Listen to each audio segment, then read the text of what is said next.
अमेरिकी फेड ने ब्याज दरों में 75 बेसिस पॉइंट की बढ़ोतरी की है, जिसका असर हमें कमोडिटी मार्केट्स पर साफ साफ दिखाई दे रहा है।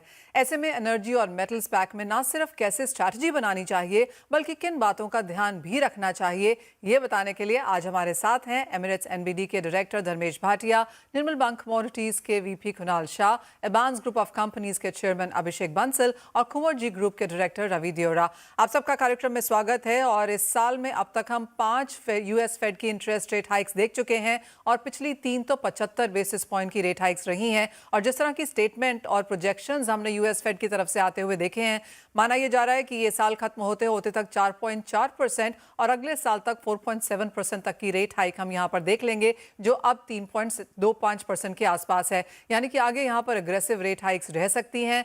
कितना असर इसका हम यहां पर कमोडिटी बाजार पे पड़ता हुआ देखेंगे और इस रेट हाइक से अगले रेट हाइक तक कमोडिटी मार्केट्स की क्या स्थिति रह सकती है, कैसे करें आप कारोबार, बताने की आज यहां पर कोशिश करेंगे। सबसे पहले कमोडिटी दर कमोडिटी यहां पर मूव कर लेते हैं और सोने चांदी में हमने एक मुनाफा वसूली यहां पर आते हुए देखी। 75 बेसिस पॉइंट बाजार फैक्टर इन कर चुका था, लेकिन कुणाल, यहां से अब नवंबर दिसंबर में जो रेट मीटिंग्स हैं, बाजार क्या एक्सपेक्ट कर रहा है, कैसे किया जाए यहां पर सोने चांदी में कारोबार? आई थिंक कल जो एफओएमसी मीटिंग के बाद जो स्पीच थी उसमें पावेल साहब से दो चीज क्लियर आ गई। पावेल साहब ने बोला कि आगे जाके जॉब मार्केट, लेबर मार्केट वो कमजोर होने वाला है, और दूसरा चीज जो उन्होंने कहा वो हाउसिंग मार्केट में भी हम एक स्लो डाउन देखने वाले हैं, हाउसिंग के प्राइस भी नीचे आने वाले हैं, और आगे जाके यूएस का इकोनॉमिक ग्रोथ प्रोजेक्शंस कम कर दिए गए हैं। सो ये सब इंडिकेट करता है कि no matter what, dollar index यहाँ से 113 होता है, 115 होता है, it doesn't matter, it means bullish signal for gold. So मेरी राय में ब्याज दर जब बढ़ती है तब गोल्ड के भाव नीचे आने चाहिए। ये नैरेटिव ऑलरेडी प्ले हो चुका है, गोल्ड लास्ट 3 महीने में है, आप देखेंगे धीरे धीरे ग्रेजुअली $1650 आ गया, जो ऊपर में $1800 चल रहा था। सो यहाँ से जो वॉर का जो सिनारियो बन रहा है, Russia is being more aggressive, China is also being more aggressive, ये सब देखते हुए मुझे ऐसा लग रहा है कि गोल्ड में तेजी हो जाएगी। गोल्ड बहुत बुलिश लग रहा है मुझे। यहाँ से मंदी मैक्सिमम 700-800 रुपए की आ सकती है एमसीएक्स पॉइंट ऑफ व्यू से। 49,000 से मुझे नीचे जाता हुआ नजर नहीं आ रहा है गोल्ड। और ऊपर में कहाँ भी आपको शॉर्ट टर्म में अगर आप 1 महीने के लिहाज से देखते हैं या 2 महीने के लिहाज से देखते हैं, तो gold is poised to test again 51,000 kind of levels, और कॉमिक्स में 1835 1840 के लेवल्स टेस्ट कर लेगा। ऑलराइट, तो 1650 तक के लोज हमने यहाँ पर बनते हुए देखे हैं। ऑफकोर्स थोड़ा सा पेन यहाँ पर शायद अभी भी रह सकता है क्योंकि रेट हाइक्स की एक्सपेक्टेशन है, लेकिन ये खरीदारी के बेहतर मौके हो सकते हैं। अभिषेक, आप कैसे देखते हैं, क्योंकि डॉलर इंडेक्स यहाँ पर 20 साल के हाइस पर है और जैसे कुणाल ने कहा कि यहाँ से भी जिस तरह का बाजार है, 111 के स्तर तो हमने क्रॉस किए हैं, 113, 114, 115। I mean it's a guesswork right now, क्योंकि बाजार कैसे यहाँ पर रिएक्ट करेगा। जो डॉलर की चाल है और जो हमने सोने चांदी में व्यूज आते हुए देखे हैं, आप क्या राय देंगे? नमस्कार मनीषा। नहीं, मैं सहमत करता हूं कुणाल शाह की बात से कि ये जो अभी ब्याज दरें जो बढ़ रही हैं और उसकी वजह से गोल्ड और सिल्वर जो घट रहा है, मुझे लगता है ये एक अपॉर्चुनिटी है इन्वेस्टर्स को बाय करने के लिए, टू बाय एट डिप्स। यही स्ट्रैटेजी मेंटेन रखनी चाहिए सोने चांदी में, बाय एट डिप्स, बिकॉज ये जो इंटरेस्ट रेट बढ़ने का सिनारियो है लगभग फैक्टर्ड इन हो चुका है और हमको लगभग पता ही है कि 4 सवा 4 तक परसेंट तक ब्याज दरें हो जाएंगी इन 2023। तो मुझे लगता है मार्केट ने फैक्टर इन कर लिया होगा।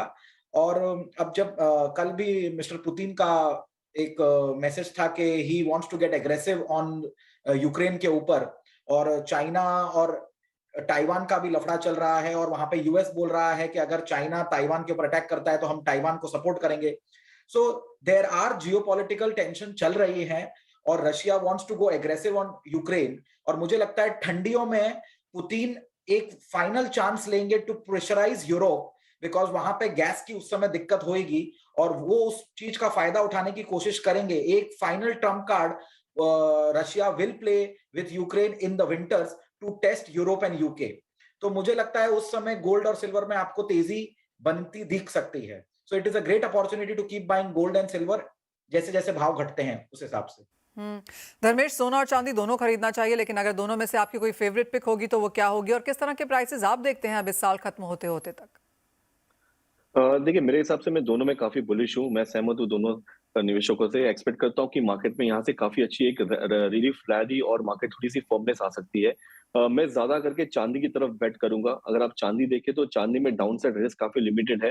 कोविड के टाइम चाँदी ऑलमोस्ट $13-14 हो गई थी। उसके बाद में मार्केट अभी फिर से 17 साढ़े $17 से एक रिलीफ रैली दिखा चुका है, पर $20 का जो लेवल है वो ब्रेक नहीं कर पा रहा। फंडामेंटली, टेक्निकली दोनों साइड में मुझे लगता है कि चांदी विल बी द बेटर बेट, क्योंकि अगर यहाँ से मार्केट अगर घूमता है और डॉलर इंडेक्स में थोड़ी-सी भी गिरावट आनी स्टार्ट होती है, तो चांदी आपको काफ़ी मुनाफ़े के सौदा दे सकते हैं, क्योंकि इसमें काफ़ी वोलेटिलिटी होती है। तो मैं रिकमेंड करूँगा कि आप चांदी में बेट करें। चांदी फिर से अपसाइड अराउंड 3 से 4,000 की रैली आपको शॉर्ट टू मीडियम टर्म 1 से 2 महीने के अंतराल में दिखा सकते हैं, अगर मार्केट स्टेबल हुआ तो। प्लस रुपया भी वीक हो रहा है, उस कारणवश आपको डबल इम्पैक्ट मिलेगा, जबकि एमसीएक्स में तेज़ी से चांदी बढ़ेगी। तो मैं चांदी की तरफ बेट करूँगा। मैं रिकमेंड करूँगा निवेशकों को कि मे बी आप दिसंबर एक्सपायरी तक अपनी पोज़ीशंस में लॉन्ग रहे। यहाँ से एटलीस्ट साढ़े 21-22 तक की रैली आपको अंतर्राष्ट्रीय मार्केट में और डोमेस्टिक मार्केट में एटलीस्ट ₹5,000 की रैली आपको देखने मिल सकती है। हम्म। रवि, आप कैसे देखते हैं करंट बाजार यहाँ पर? और एक रुपये पर भी कॉन्वर्सेशन आप सभी से करना चाहेंगे। आप जिस तरह का डिक्लाइन हमने रुपए में इस हफ्ते में आता हुआ देखा है, पिछले एक महीने में भी आता हुआ देखा है, क्लियरली 80 के स्तर बहुत आराम से टूटते हुए नजर आए हैं। और जिस तरह से बाकी इमर्जिंग मार्केट करेंसीज या डेवलप मार्केट करेंसीज को हम देखें, उस लिहाज से उस कंपैरिजन में रुपए में जो गिरावट है वो थोड़ी कम है। आपको लगता है आने वाले समय में, क्योंकि अब हम एक फैक्टर इन कर रहे हैं कि डॉलर तेज होगा, रेट हाइक्स और यहाँ पर आएंगी, एफआईआईज में हमने यहाँ पर भारतीय बाजारों में सेल ऑफ आते हुए देखा है, और काफ़ी हद तक जो कमोडिटीज़ हैं वो रुपए की चाल को यहाँ पर फॉलो करेंगी, कैलकुलेशंस हम यहाँ से आता हुआ देखते हैं? जरूर से आपने राइटली पॉइंट आउट किया, जो रुपये है वो आउट परफॉर्म कर रहा है और हमारी इकोनॉमी भी आउट परफॉर्म कर रही है, क्योंकि अगर हम जीडीपी इन्फ्लेशन का डिफरेंशियल देखें तो चाइना के अलावा कोई भी चाइना एंड इंडिया, ये दोनों के अलावा कोई बड़ी इकोनॉमी नहीं है जो अभी पॉजिटिव स्प्रेड में चल रहे हैं। सारे नेगेटिव में चल रहे हैं, मीन्स के सारे के इन्फ्लेशन जीडीपी ग्रोथ से कई ऊपर है। तो मुझे लग रहा है कि एज ए इकोनॉमी काफी हमारे लिए पॉजिटिव है। हालांकि रुपये वीक हुआ, उसका बेसिक रीजन जो लास्ट मोमेंट में हुआ, उसका रीजन ये है कि आरबीआई के पास जो फॉरेक्स रिजर्व थी वो हायर लेवल पे 650 के करीब पहुंचना आई थी, वो अभी कम होके अभी नीचे 550 के करीब पहुंच चुके हैं। तो बेसिक ये रीजन है जिस हिसाब से आरबीआई का जो इंटरवेंशन है जो फॉरेक्स मार्केट में होना चाहिए, इतना इंटरवेंशन आरबीआई की ओर से अभी पॉसिबल नहीं है। तो मेरे हिसाब से ये सबसे बड़ा रीजन है। अदरवाइज हम अभी भी पॉजिटिव है। वैसे पीयर्स से देखे तो वॉन हो या चाइनीज युआन हो, सारे के सामने हम अच्छा आउट परफॉर्म कर रहे हैं और आगे भी ये आउट परफॉर्मेंस जारी रहेगा, क्योंकि एफआईएस का जो सेल ऑफ था वो थोड़ा पैनिक था। बट अगर 81 के पास रुपये हुआ तो एफआईएस को भारतीय मार्केट से बेच के लॉस होगा। तो मुझे लग रहा है कि एफआईएस का सेल ऑफ यहाँ पे कम होना चाहिए।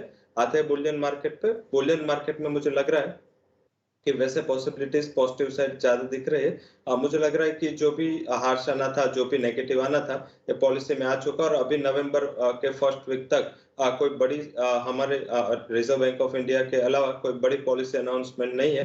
तो मार्केट ने ये थोड़ा बहुत डाइजेस्ट कर लिया है। तो अभी जो 2 इयर्स की बॉन्ड यील्ड है उसके ऊपर ज्यादा फोकस करते हुए वहां पे ट्रेड लेना है। मेरा ये मानना है कि नेक्स्ट फेड की पॉलिसी तक, जो नवंबर की पॉलिसी है तब तक जो गोल्ड है वो 50,250 50,400 तक, और जो सेकंड दिसंबर वाली पॉलिसी है तब तक 51,400 तक के लेवल गोल्ड में आते हुए दिख सकते हैं। चांदी में वोलेटिलिटी अच्छी है एंड साथ में काफी अंडर परफॉर्मेंस के बाद जो गोल्ड सिल्वर रेशियो ओवरसोल्ड हो चुका था वहां से अभी बाहर निकल चुका है। तो मुझे लग रहा है वहां पे एक अच्छा मोमेंटम 61,000 तक दिखना चाहिए। शॉर्ट टर्म एक आध महीना में मैं एक्सपेक्ट कर रहा हूँ, but till the policy of I think जो दिसंबर वाली फेडरल रिजर्व की पॉलिसी है उसके पहले इंटरनेशनल मार्केट में 20 के लेवल पार होते हुए दिख सकते हैं और डोमेस्टिक मार्केट में 54,400 तक के लेवल मैं एक्सपेक्ट कर रहा हूँ।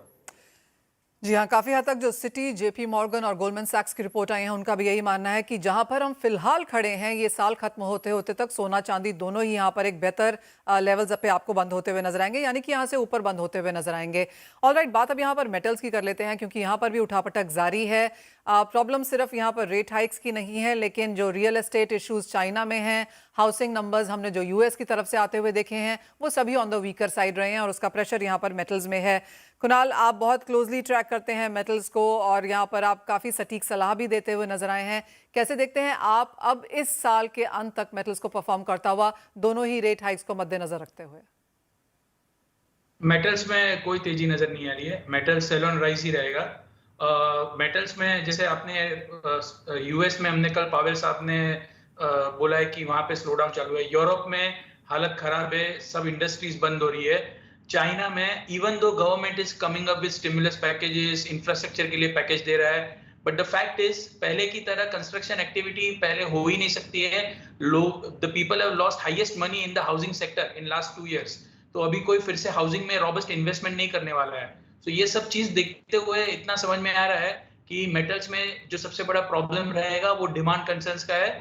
चाइना जो 50% of the metals consumption consume करता है उसका हालत खराब है, और जो सेकंड लार्जेस्ट कंज्यूमर है यूएस, उसमें भी इकोनॉमिक एक्टिविटी स्लो डाउन होने वाली है।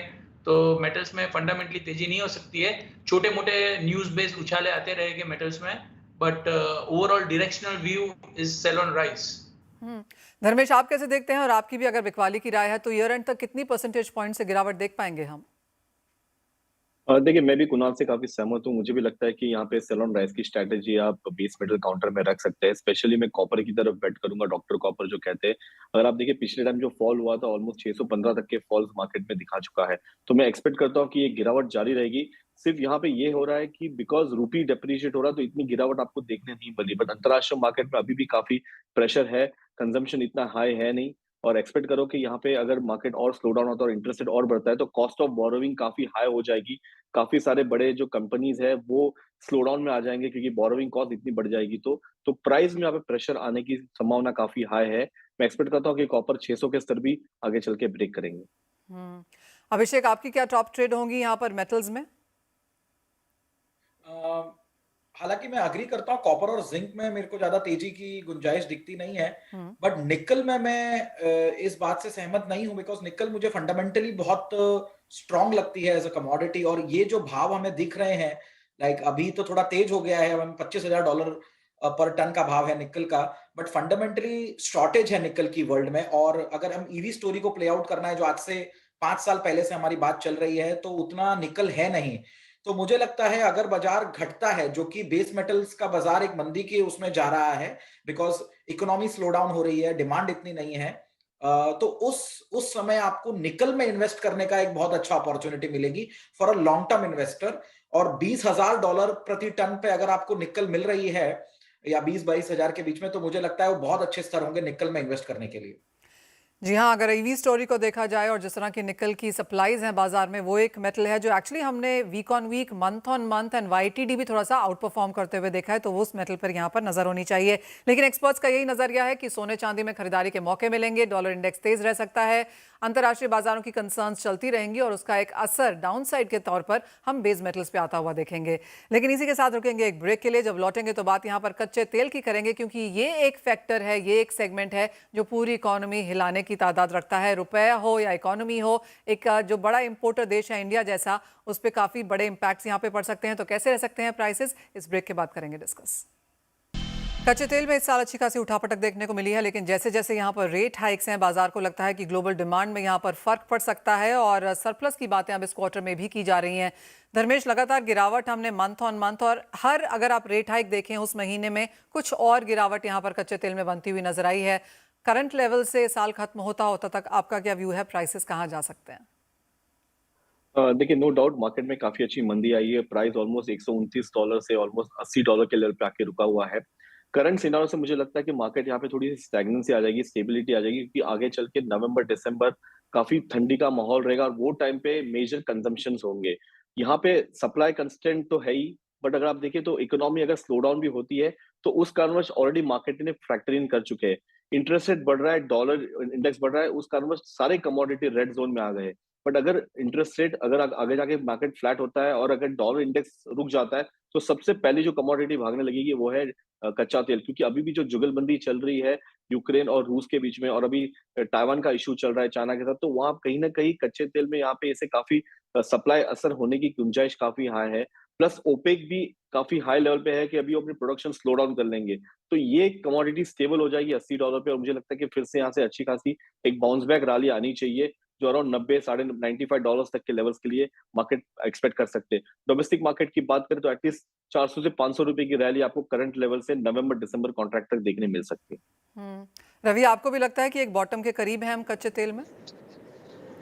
जरूर से प्राइसेस थोड़े बॉटम के करीब है। हालांकि शॉर्ट टर्म में जो सेंट्रल बैंकर्स के एक्शन है, सारे जो बैंक ऑफ जापान के अलावा जो सारे बड़े सेंट्रल बैंकर है, उसका एम इकोनॉमी को स्लो डाउन करने का है, तो ये एम पे डिमांड कभी भी अच्छी नहीं हो सकती। हालांकि सप्लाई इशू ज्यादा फोकस में रहेंगे, क्या नेचुरल गैस के ऊपर, क्या एनर्जी के ऊपर यूरोप एंड रशिया के बिटवीन डील होती है, ये काफी इंपॉर्टेंट फैक्टर ये विंटर का रहेगा। तो मुझे लग रहा है कि नियर टर्म में थोड़ा बहुत प्राइसेस रेजिस्टिव रह सकते हैं, थोड़ा बहुत प्राइसेस फॉर अस से नीचे 6500 6600 तक के लेवल्स पे सस्टेन रह सकते हैं। हालांकि मेरा मानना है कि जैसे ही विंटर पे जाएंगे, ऐसे प्राइसेस में मैं एक अच्छा उछाल एक्सपेक्ट कर रहा हूँ। आई थिंक दिसंबर तक में प्राइसेस में अपर साइड 7240 तक के लेवल डोमेस्टिक मार्केट में, एंड ब्रेंट की बात करें तो मैं वहां पे 102 104 तक के लेवल एक्सपेक्ट कर रहा हूँ। बेसिक रीजन है कि अगर नेचुरल गैस पे सहमति नहीं बन पाई, तो मेरा मानना है कि एक अच्छा एनर्जी में उछाल आपको नवंबर दिसंबर में आता हुआ दिखेगा। तो आई थिंक थोड़ा बहुत टाइम करेक्शन के बाद मैं एक्सपेक्ट कर रहा हूँ कि प्राइसेस में सप्लाई इशू की वजह से और तेजी दिखनी चाहिए। नियर टर्म थोड़ा हेडविंड्स रह सकता है। ऑलराइट, यानी कि नियर टर्म में कुछ प्रेशर है, लेकिन साल खत्म होते होते तक एक रीबाउंड देखने को मिलेगा, यानी कि 90 और 100 की बात यहाँ पर ज़्यादा की जा रही है और 80 की कम। अभिषेक, आप कैसे देखते हैं, क्योंकि भारतीय बाजारों को एक बहुत बड़ा प्लस इस लिहाज से मिला कि हम पहले ईरान से सस्ता तेल ले रहे थे और उसके बाद रशिया से डिस्काउंटेड लेवल्स पे ले रहे थे, लेकिन अगर कच्चे तेल के प्राइसेस ऊपर जाते हैं तो ऑफकोर्स वो डिस्काउंट भी यहाँ पर का गैप जो है वो यहाँ पर कम होता हुआ दिखेगा। आपको क्या लगता है कहाँ जा सकते हैं क्रूड प्राइसेस? एक बहुत बड़ा इवेंट हुआ है लास्ट 6 महीने में जो हमें नजरअंदाज नहीं करना चाहिए। वॉरेन बफेट ने लगभग अपना स्टेक ऑक्सीडेंटल कंपनी है एक यूएस की जो ऑयल एक्सट्रैक्ट करती है, उसमें लगभग 50% तक वो ले गए हैं, जो कि 10% था 6 महीने पहले। तो वॉरेन बफेट भी एक commodity company, oil extraction company में अगर इतना बड़ा निवेश कर रहे हैं, तो कुछ ना कुछ ऑयल में तो वो भी देख रहे होंगे। जो हमें भी अभी दिख रहा है कि रशिया, मुझे लगता है ये जो पूरा प्ले आउट होगा ये रशिया का, इसका पूरा एडवांटेज यूएस को मिलता हुआ दिख रहा है। और मुझे लगता है थोड़े लंबे समय तक क्रूड ऑयल के प्राइस या तो स्टेबल हो जाएंगे $80-70 पे, या तो थोड़े अपवर्ड वुड में ही रहेंगे। ज्यादा मंदे के आसार दिखते नहीं है। उसमें काफी चीजों का संयोग बैठ रहा है। एक तो वॉरेन बफेट जैसे बड़े निवेशक ने लगभग 50% का स्टेक लिया एक ऑयल एक्सट्रैक्शन कंपनी में, जो कि बहुत बड़ा कॉल है। कुछ ना कुछ लॉन्ग टर्म विजन रहा, कुछ देख रहे हैं, वो तभी हो रहा है वैसा। और मुझे लगता है ये जो पूरा रशिया यूक्रेन का वॉर सिनारियो है, ये रशिया के अगेंस्ट में प्ले आउट हो जाएगा at the end of next year तक, और उसका फायदा पूरा यूएस को मिलता हुआ मुझे दिखता है। इसलिए क्रूड ऑयल के प्राइसेस मुझे काफी स्टेबल जोन में लगते हैं, $70-80 के नजदीक में in the longer term. Alright, बात अब यहाँ पर नेचुरल गैस की भी कर लेते हैं, क्योंकि काफ़ी सारा इम्पैक्ट जो है वो गैस की तरफ से हम आता हुआ देखेंगे, जहाँ पर इस साल में बहुत ज़्यादा वॉलेटाइल मूव्स देखने को मिले हैं। $10 ऊपर में और $3.5 नीचे में एक रेंज यहाँ पर बनी है नेचुरल गैस की इस साल के लिए। लेकिन कुणाल, फाइनल क्वार्टर इस साल के लिए क्या रेंज रह सकती है?